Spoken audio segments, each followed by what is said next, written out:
আসসালামু আলাইকুম। আমি Jinia Nasrin, lecturer finance and banking department, Siddheswari college. প্রিয় শিক্ষার্থীরা, আশা করি তোমরা সবাই ভালো আছো। সবাই নিশ্চয়ই সুস্থ আছো, নিরাপদে আছো এবং করোনাকালীন যে সকল স্বাস্থ্যবিধি আছে তোমরা নিশ্চয়ই সেগুলো মেনে চলছো। আসলে আমরা বিগত ৮ মাস, দীর্ঘ ৮ মাস ধরে সবাই গৃহবন্দী আছি। অনেকটা গৃহবন্দী আছি। অনেক কিছুই আমরা করতে পারছি না এবং আমরা মোটামুটি সবাই করোনা করোনার যে ভাইরাস থেকে বাঁচার জন্য যে স্বাস্থ্যবিধিগুলো আছে, কি কি মানতে হবে সেই জিনিসগুলো আমরা সবাই এখন সচেতন জানি। তারপরেও যেহেতু আমরা অনেকদিন ধরে বিষয়টি শুনে আসছি, এখন অনেকটাই শুনতে শুনতে আমাদের মধ্যে একটা শিথিলতা তৈরি হয়ে গেছে। আমরা অনেকেই এখন আর আগে যেভাবে করে বিষয়গুলো মানছিলাম, এখন অনেকেই কিন্তু আমরা আর মানছি না। অনেকেই অনেক কিছুতে শিথিলতা দেখা যাচ্ছে। কিন্তু আমাদের একটা জিনিস মাথায় রাখতে হবে যে আমাদের কিন্তু আমরা জানি করোনার সেকেন্ড ওয়েভ পৃথিবীর বিভিন্ন দেশে কিন্তু এখন আবার করোনা বেড়ে যাচ্ছে। আমরা জানি শীতে আমাদের দেশেও একটু বৃদ্ধি পাবে। সো সেক্ষেত্রে কিন্তু আমাদেরকে আবার আমরা যতটুকু সচেতন ছিলাম, এখন যদি কিছুটা শিথিলতা আসেও আমাদেরকে আবার চেষ্টা করতে হবে আমাদের যে আহ স্বাস্থ্যবিধিগুলো আছে সচেতনভাবে সেগুলো মেনে চলার চেষ্টা করতে হবে। আমাদের পরিবার পরিজন যারা আছে অনেকেই হয়তোবা এখন বুঝতে পারছে না, বিশেষ করে আমাদের পরিবারে যারা বড়রা আছে তাদেরকেও আমাদের বোঝানোর চেষ্টা করতে হবে, একটু সচেতন করার চেষ্টা করতে হবে।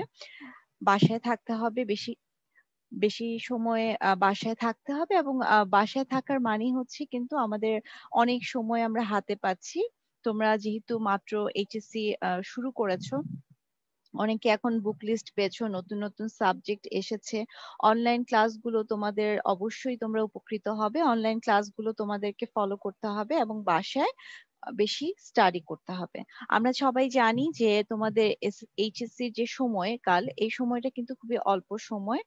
আমরা কিন্তু যদি আমাদের ক্লাস এখন চলতো তাহলে আমরা জানি যে আমরা ফার্স্ট ইয়ারে 2টা এক্সাম নিয়ে সেকেন্ড ইয়ারে 2টা প্রি টেস্ট পরীক্ষা, টেস্ট পরীক্ষা। তোমরা পুরো ইন্টারমিডিয়েটে কিন্তু আমরা সাধারণত 4টা পরীক্ষা দিতে হয়। ফার্স্ট ফার্স্ট ইয়ারে আমরা দিচ্ছি ফার্স্ট সেমিস্টার পরীক্ষা, তারপরেই সেকেন্ড পরীক্ষাটাই হচ্ছে আমাদের ইয়ার ফাইনাল পরীক্ষা। সেকেন্ড ইয়ারে যখন আমরা উঠে যাচ্ছি প্রথম পরীক্ষাটাই প্রি টেস্ট, তারপরের 4 নম্বর পরীক্ষাটাই আমাদের টেস্ট। তার মানে আমরা কিন্তু ইন্টারের এই সময়টা খুবই অল্প সময়।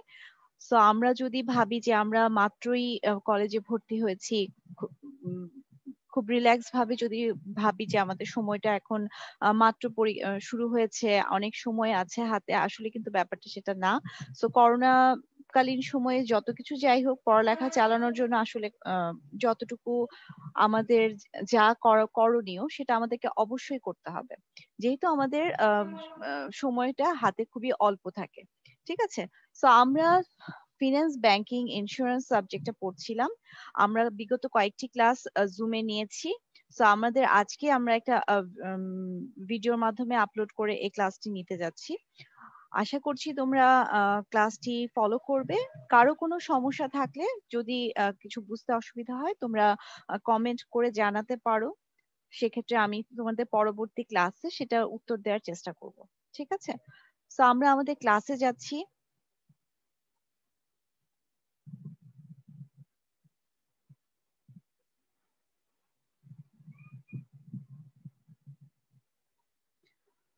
ফিন্যান্স, ব্যাংকিং ও ইন্স্যুরেন্সের আমরা ফার্স্ট পার্ট আলোচনা করছিলাম। তো এখানে আমরা অনেক কিছু আলোচনা করেছি, আমরা মানবন্টন দেখিয়েছি, যারা আমাদের ক্লাসে ছিলে প্রশ্নর মানবন্টনটা কেমন হবে সেটা আমরা কিন্তু ক্লাসে দেখিয়েছিলাম। হ্যাঁ, সৃজনশীল প্রশ্ন তোমাদের 11টি থেকে 60টি থাকছে এবং প্রত্যেকটার মান হচ্ছে 10 করে 70। নির্বাচনী তোমার থাকছে 30টি, থেকে 30টি তোমাকে দিতে হবে। ঠিক আছে। সো আমরা অনেক কিছু এখানে আলোচনা করে গেছি, আমরা সেই জিনিসগুলো তো আর রিপিট করছি না। আমরা আমাদের যে নতুন টপিকস আছে, সো আমরা অর্থায়নের কার্যাবলী কি কি আলোচনা করেছি সেটা একটু দেখে নেই। যে অর্থায়নের কার্যাবলী, অর্থায়ন কি, আমরা সেটা আলোচনা করেছিলাম। অর্থায়নের ধারণাটা আলোচনা করেছি। স্বরূপ আলোচনা করা হয়েছে। 2 ধরনের অর্থায়ন, বিজনেস ফাইন্যান্স এবং পাবলিক ফাইন্যান্স, সেটার পার্থক্যটা আমরা আলোচনা করেছি ক্লাসে। অর্থায়নের কার্যাবলী আলোচনা করেছি। সো কার্যাবলীগুলোর মধ্যে মূলধন বাজেটিংটা আলোচনা করেছি আমরা। এখানে আমরা অর্থায়নের কিছু নীতিমালা লাস্ট ক্লাসে আমরা আমাদের যে লাস্ট বিগত ক্লাসটিতে আমরা অর্থায়নের নীতিমালা এই বিষয়টি নিয়ে ডিটেলস আলোচনা হয়েছে আমাদের। সো আমরা আজকে যে বিষয়টি নিয়ে আলোচনা করব সেটা হচ্ছে অর্থায়নের লক্ষ্য, গোল অফ ফাইন্যান্স। ঠিক আছে, সো এটি একটি খুবই ইম্পর্টেন্ট কনসেপ্ট। এটি আমরা বারে বারে বলছি যে আমাদের ফিন্যান্সের এই প্রথম অধ্যায়টি এই সেম যে টপিকস গুলো আমরা পড়েছি ফিন্যান্সে যখন আমরা হায়ার স্টাডিতে যাই, যখন অনার্স মাস্টার্সে যাচ্ছি, ইভেন মাস্টার্সেও আমরা যখন একটা বিষয় সাবজেক্ট আছে কর্পোরেট ফিন্যান্স, সেই কর্পোরেট ফিন্যান্সের প্রথম অধ্যায়টির মধ্যে কিন্তু সেম এই কনসেপ্ট গুলোই আমরা আলোচনা করি। তার মানে কনসেপ্ট তোমরা ইন্টারমিডিয়েট থেকে শুরু করে সেই মাস্টার্স পর্যন্ত ফিন্যান্সে কিন্তু এই আমরা প্রথম অধ্যায়টিতে যে কনসেপ্ট গুলো পড়ছি এখন সেই কনসেপ্ট গুলো আমাদের কাজে লাগে। এবং আমরা পরবর্তীতেও যখন আরো দেখা যায় যে বিভিন্ন জব মার্কেটে যেয়ে যখন বিভিন্ন ইন্টারভিউ ফেস করি, ভাইভা ফেস করি, সেখানেও আমাদের এই ফিন্যান্সের ফার্স্ট যে অধ্যায়টি আছে এখানকার কনসেপ্ট গুলো আমাদের প্রায় মানে খুবই কাজে লাগে। তার মানে আমরা বুঝতে পারছি আমরা যে টপিকস গুলো পড়ছি এখন ফার্স্ট চ্যাপ্টারটাতে এই প্রত্যেকটা কনসেপ্ট আমাদের জন্য লাইফ টাইমের জন্য, আমাদের ফুল লাইফ টাইমের জন্যই আমাদের খুব ইম্পর্টেন্ট কিছু কনসেপ্ট। তো আমরা চেষ্টা করব এই কনসেপ্ট গুলো ক্লিয়ার করে ফেলার। তো আমরা আজকে পড়ছি গোল অফ ফাইন্যান্স। এই প্রশ্নটা অনেক ভাবে আমাদের আসতে পারে, যেমন একটা প্রতিষ্ঠানের মূল লক্ষ্য কি, অথবা একজন আর্থিক ব্যবস্থাপকের মূল লক্ষ্য কি, অথবা অর্থায়নের মূল লক্ষ্য কি, অথবা কোম্পানির কি মূল লক্ষ্য কি। যারই মূল লক্ষ্য আসুক না কেন, আমরা জানি আর্থিক ব্যবস্থাপককে যে প্রতিষ্ঠানে ফাইন্যান্সে রিলেটেড যত কাজ সিদ্ধান্তগুলো যে গুরুত্বপূর্ণ সিদ্ধান্তগুলো যে গ্রহণ করে, আর্থিক কার্যক্রমগুলো যে করে তাকে আমরা আর্থিক ব্যবস্থাপক বলছি। তো আর্থিক ব্যবস্থাপক যে ধরনের সিদ্ধান্তগুলো নেয়, ঠিক আছে, যে সিদ্ধান্তগুলো নেয়, তো আর্থিক ব্যবস্থাপক যে কাজগুলো করে তার মধ্যে তার সকল কাজের পেছনে একটা মূল লক্ষ্য থাকে। সো প্রশ্নটা যেভাবেই আসুক, আমরা যখন এই লক্ষ্য এই কনসেপ্টটি দেখবো আমরা তখন বুঝে নিব যে কনসেপ্টটি আসলে প্রশ্নটা এক একভাবে আসলেও আমাদের কনসেপ্ট কিন্তু একটাই। সো আমাদের এখানে আমরা দুটি লক্ষ্যের কথা দেখতে পাচ্ছি, একটা হচ্ছে মুনাফা সর্বাধিকরণ আর একটা হচ্ছে সম্পদ সর্বাধিকরণ। সো আমরা মুনাফা সর্বাধিকরণ আমরা জানি যে আসলে লক্ষ্য দুটি আমরা সাধারণত আসে আমাদের কথায় যে দুটি লক্ষ্য, একটা হচ্ছে মুনাফা সর্বাধিকরণ এবং একটা হচ্ছে সম্পদ সর্বাধিকরণ। ঠিক আছে, সো মুনাফা সর্বাধিকরণ হচ্ছে কোনটি, যে যখন আমরা প্রতিষ্ঠানে আম, সবসময় মুনাফা ওরিয়েন্টেড সবকিছু চিন্তা করি যে আমার প্রফিট করতে হবে, আমাকে প্রফিট যে করেই হোক আমার কার্যক্রমের মাধ্যমে প্রফিট বের করে আনতে হবে, প্রফিটটাকে সর্বাধিক করতে হবে। সো এই ধরনের আমরা যখন আমাদের লক্ষ্যটা থাকে প্রফিট বৃদ্ধি করার, তখন সে ধরনের সেটা হচ্ছে মুনাফা সর্বাধিকরণের লক্ষ্য। কিন্তু আসলে কিন্তু দীর্ঘমেয়াদে চিন্তা করলে একটা প্রতিষ্ঠানের মূল লক্ষ্য মুনাফা সর্বাধিকরণ নয়। প্রতিষ্ঠানের মূল লক্ষ্য কিন্তু বেসিক্যালি আমরা জানি সম্পদ সর্বাধিকরণ। ঠিক আছে, যদিও এখানে দুটি লক্ষ্য, কেউ মুনাফাটাকে গুরুত্ব দেয় এবং মুনাফাটাকে ম্যাক্সিমাইজ করার চেষ্টা করে, কিন্তু আসলে মুনাফা সর্বাধিকরণ প্রতিষ্ঠানের মূল লক্ষ্য নয়। প্রতিষ্ঠানের মূল লক্ষ্য হচ্ছে সম্পদ সর্বাধিকরণ। তো আমাদেরকে যদি এক কথায় উত্তর দিতে হয় যে প্রতিষ্ঠানের মূল লক্ষ্য কি, তাহলে আমরা এক কথায় উত্তর দিব যে প্রতিষ্ঠানের মূল লক্ষ্য হচ্ছে সম্পদ সর্বাধিক করা, মানে ওয়েলথ ম্যাক্সিমাইজ করা। সো এখানে মুনাফা সর্বাধিকরণ হচ্ছে একটা কনসেপ্ট, যে হ্যাঁ কেউ কেউ মুনাফা সর্বাধিক করাটাকেই মূল লক্ষ্য মনে করে, কিন্তু আসলে মুনাফা সর্বাধিকরণ প্রতিষ্ঠানের মূল লক্ষ্য নয়। প্রতিষ্ঠানের মূল লক্ষ্য হচ্ছে সম্পদ সর্বাধিকরণ। সো মুনাফা সর্বাধিকরণ জিনিসটি কি, আমরা এখানে দেখতে পাচ্ছি প্রতিষ্ঠানের মুনাফা বৃদ্ধি করাকে মুনাফা সর্বাধিকরণ বলে। একটা কোম্পানির মুনাফা শেয়ার প্রতি আয়ের মাধ্যমে পরিমাপ করা হয়। আমি যে শেয়ার কিনেছি সেই শেয়ারের মাধ্যমে, প্রতিটা শেয়ারের মাধ্যমে আমি কি পরিমাণ আয় করছি সেটাই হচ্ছে আমার মুনাফা। ঠিক আছে, এবং এই মুনাফাটাকে আমি কিভাবে বৃদ্ধি করব সেটাই হচ্ছে বৃদ্ধি করার যে চেষ্টা, সেটাকে আমরা বলছি মুনাফা সর্বাধিক করা।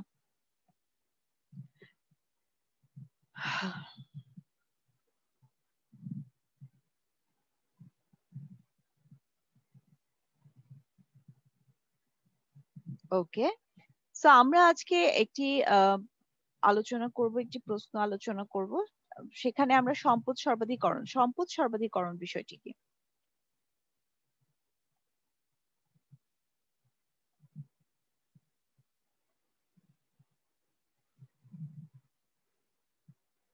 ওকে, সেখানে আমরা সম্পদ সর্বাধিকরণ এই কনসেপ্টটি দেখতে পাচ্ছি, ওয়েলথ ম্যাক্সিমাইজেশন, সম্পদ সর্বাধিকরণ। এখানে আমার এই প্রিন্টিংটা একটু, দুইটা প্রিন্টিং একসাথে হয়ে একটু প্রবলেম হয়েছে। সো বেসিক্যালি আমার এই টপিকস হচ্ছে ওয়েলথ ম্যাক্সিমাইজেশন বা সম্পদ সর্বাধিকরণ, মুনাফা সর্বাধিকরণ নয়। হ্যাঁ, সো আর্থিক ব্যবস্থাপনা বা আর্থিক ব্যবস্থাপনা বা অর্থায়ন বা প্রতিষ্ঠান, যার কথাই আমরা বলি, যে কোনো আর্থিক প্রতিষ্ঠান, যে কোনো আর্থিক ব্যবস্থাপক বা যে কোনো কোম্পানি, সবার মূল লক্ষ্যই হচ্ছে সম্পদ সর্বাধিকরণ। আমাদের এক কথায় বলতে হবে যে একটা প্রতিষ্ঠানের মূল লক্ষ্য হচ্ছে সম্পদ সর্বাধিকরণ। সম্পদ সর্বাধিকরণ বলতে আমরা কি বুঝি? সম্পদ সর্বাধিকরণ, সম্পদ আসলে কি?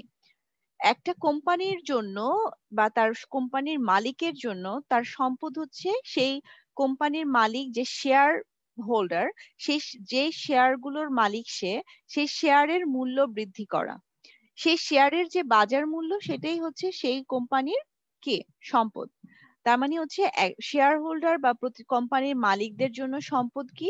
সম্পদ হচ্ছে শেয়ারের বর্তমান বাজার মূল্য, এবং এই বর্তমান বাজার মূল্যকে সর্বাধিক করার যে প্রচেষ্টা, সেটাকে আমরা সম্পদ সর্বাধিকরণ বলছি।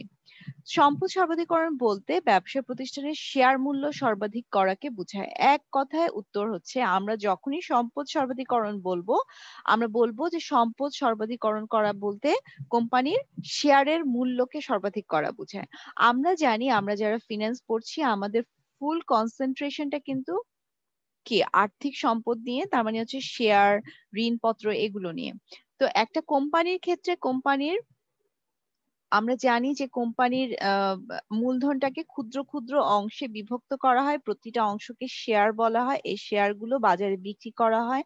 যারা এই শেয়ার গুলো কেনে, তারা কি করে, কোম্পানিকে মূলধন দেয় এবং তার বিনিময়ে শেয়ার কিনে তারা কোম্পানির মালিক হয়। যতটুকু শেয়ার কিনেছে, সে কোম্পানির ততটুকু অংশের মালিক। তার মানে হচ্ছে, সে এখন কোম্পানির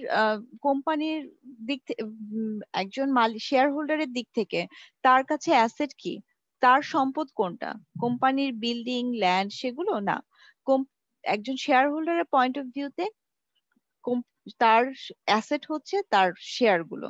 তো শেয়ারের ভ্যালু যখন বৃদ্ধি পাবে, তখন বুঝে যাবে তার সম্পদের ভ্যালু বৃদ্ধি পাচ্ছে, সম্পদ সর্বাধিকরণ হচ্ছে। ঠিক আছে, সো আমাদেরকে এটা মাথায় রাখতে হবে।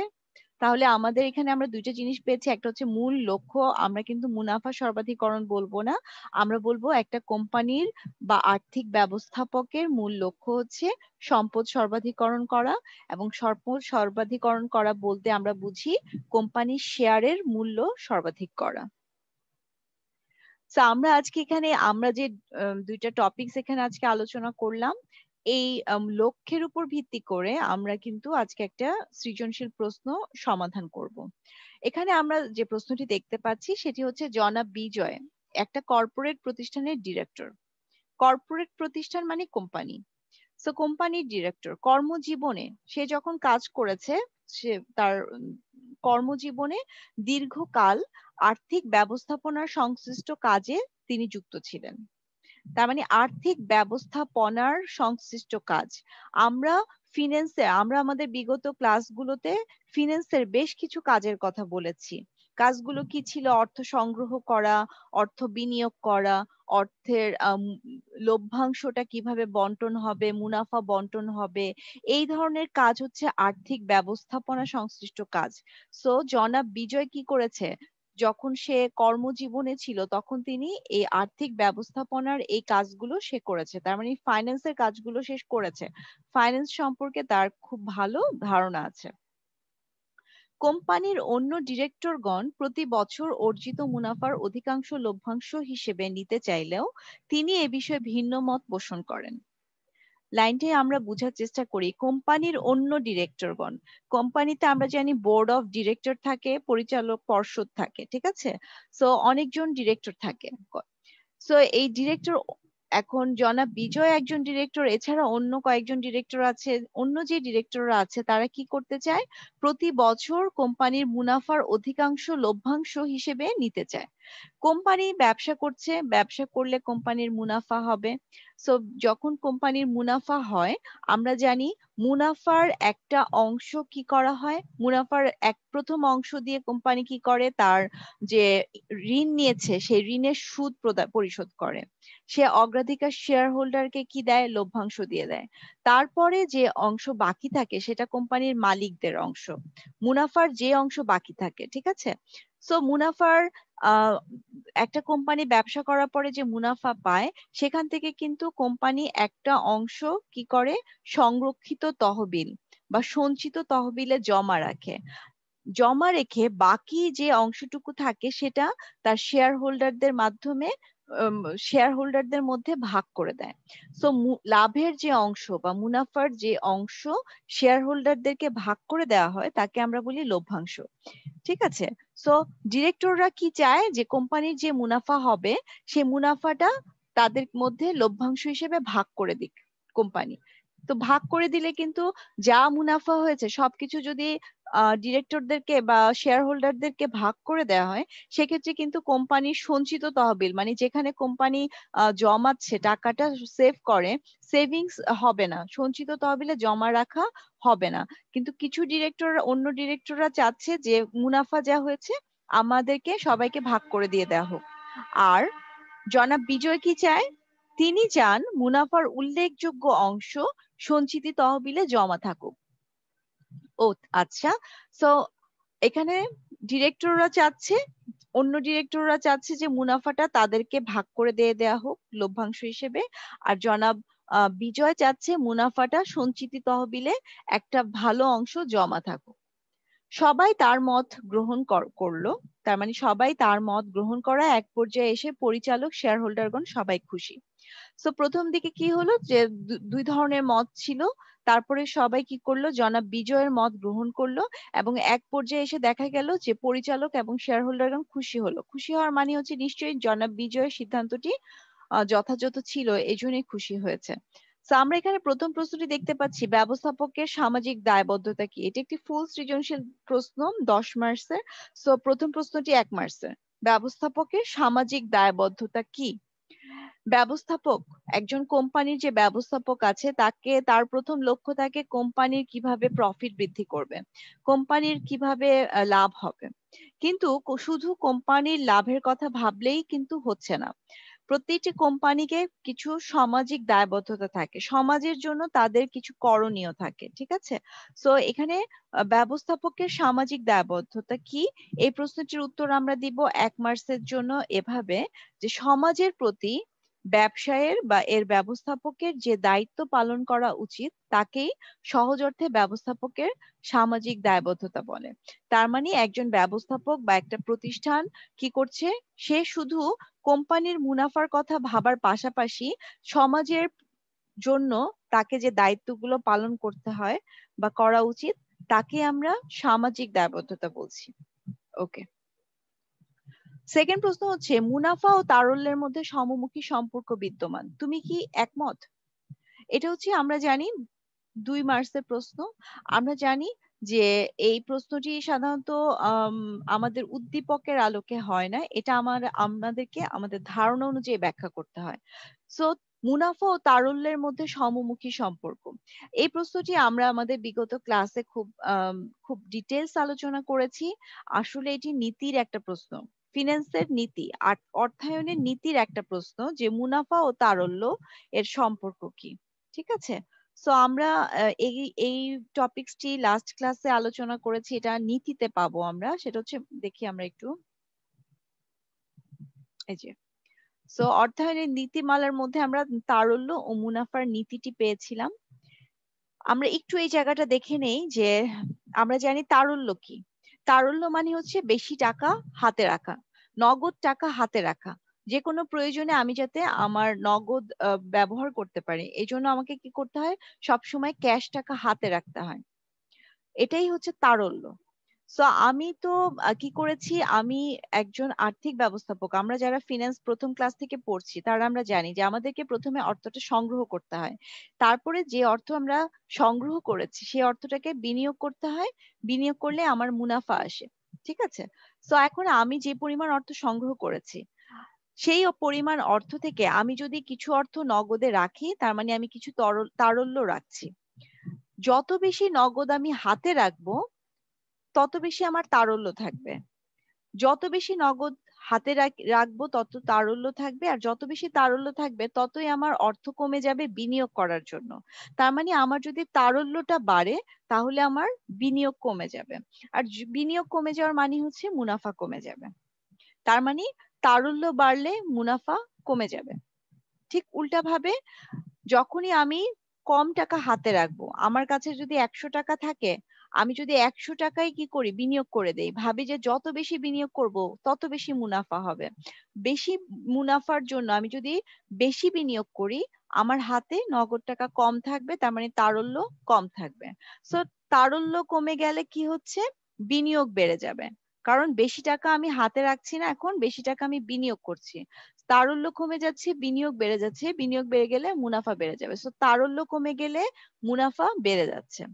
সো এই যে একটা সম্পর্ক, একটা জিনিস বাড়লে আরেকটা জিনিস কমে যায়, আর একটা জিনিস কমে গেলে আরেকটা জিনিস বেড়ে যায়। বিপরীত হচ্ছে। সো এই ধরনের সম্পর্ককে আমরা বিপরীতমুখী সম্পর্ক বলি। বিপরীতমুখী সম্পর্ক ইংলিশে বলা হচ্ছে নেগেটিভ রিলেশন।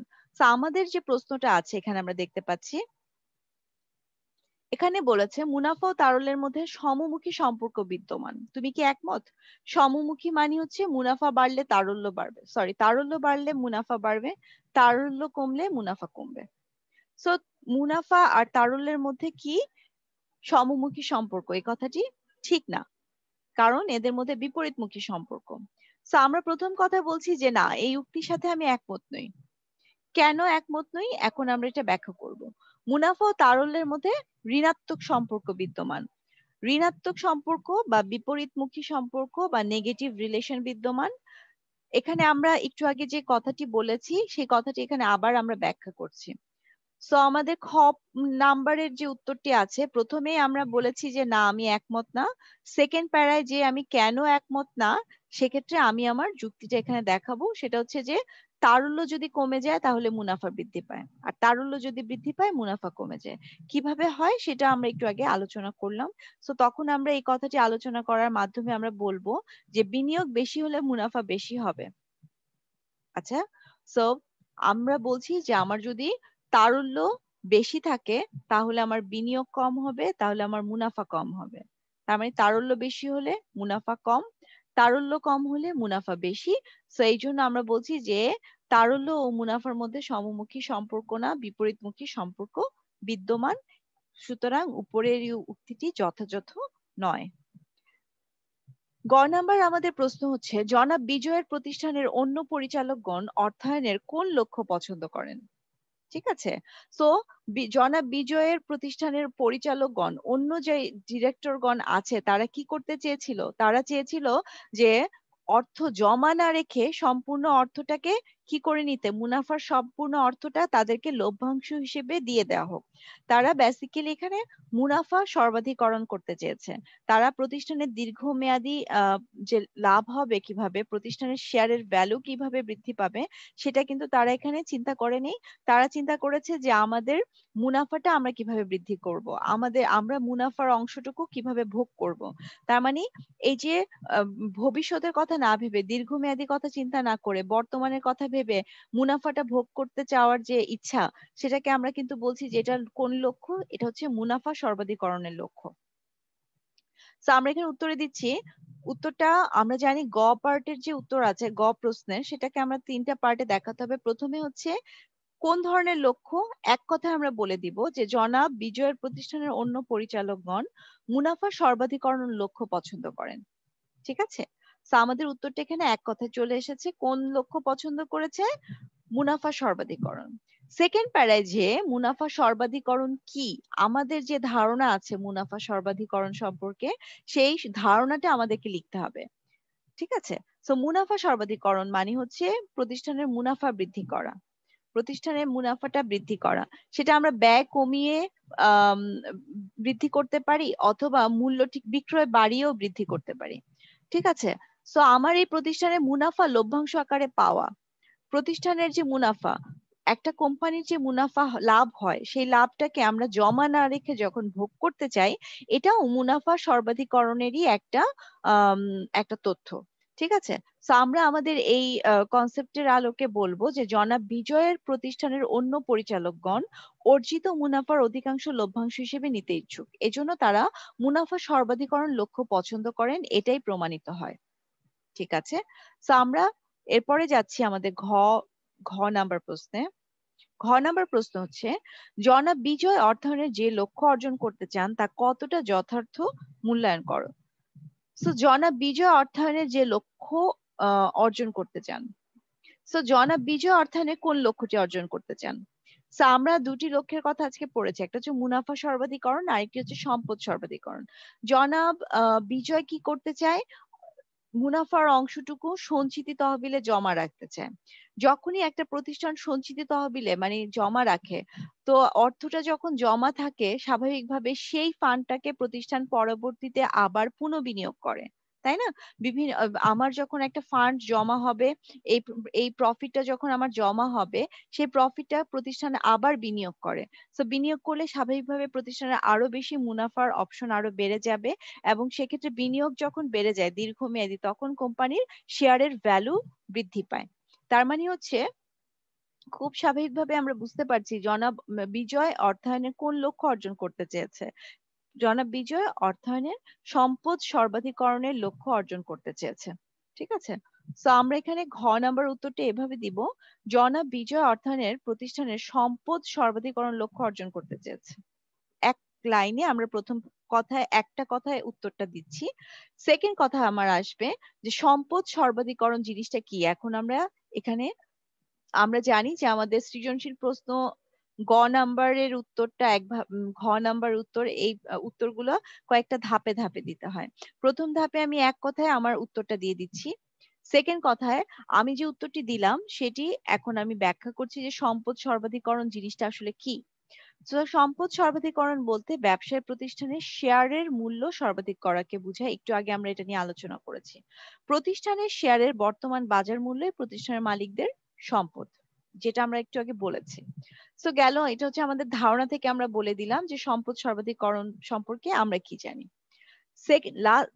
এর পরের যে অংশটি থাকে সেটাতে থাকে যে আমাদের যে সৃজনশীল প্রশ্নটি আছে সেটার সাথে আমাদের যে কথা, এটা কেন আমরা মনে করছি সেটাকে এখন আমাদেরকে যুক্তি দিয়ে বুঝাতে হয়।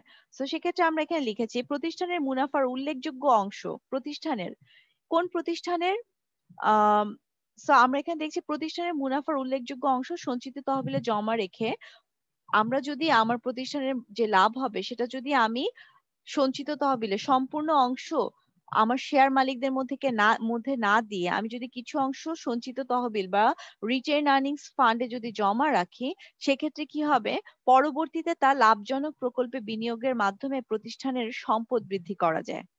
ঠিক আছে? তো আমরা যখন আমার ফান্ডটা জমবে তখন আমি এই ফান্ডটাকে পরবর্তীতে আবার কোথাও বিনিয়োগ করব। এই বিনিয়োগ করলে আমার সম্পদ বৃদ্ধি পাবে। সঞ্চিত মুনাফা লাভজনক প্রকল্পে বিনিয়োগ করলে প্রতিষ্ঠানের শেয়ারের বাজার মূল্য বৃদ্ধি পাবে। যখনই আমি বিভিন্ন ভালো লাভজনক প্রকল্পে বিনিয়োগ করব তখন আমার শেয়ারের বাজার মূল্য বৃদ্ধি পাবে। উদ্দীপকের বর্ণনা অনুযায়ী জনাব বিজয় মুনাফার উল্লেখযোগ্য অংশ সঞ্চিতি তহবিলে রাখতে চাওয়ায় সম্পদ সর্বাধিকরণের লক্ষ্য ফুটে উঠেছে।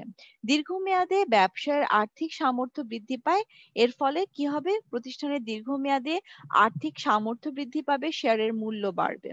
এতে শেয়ার মালিক পরিচালকগণ অধিক লাভবান হয়ে থাকে, যা মুনাফা সর্বাধিকরণ লক্ষ্য অর্জন করা যায় না। সুতরাং জনাব বিজয়ের সম্পদ সর্বাধিকরণ লক্ষ্য নিঃসন্দেহে যুক্তিযুক্ত। ঠিক আছে?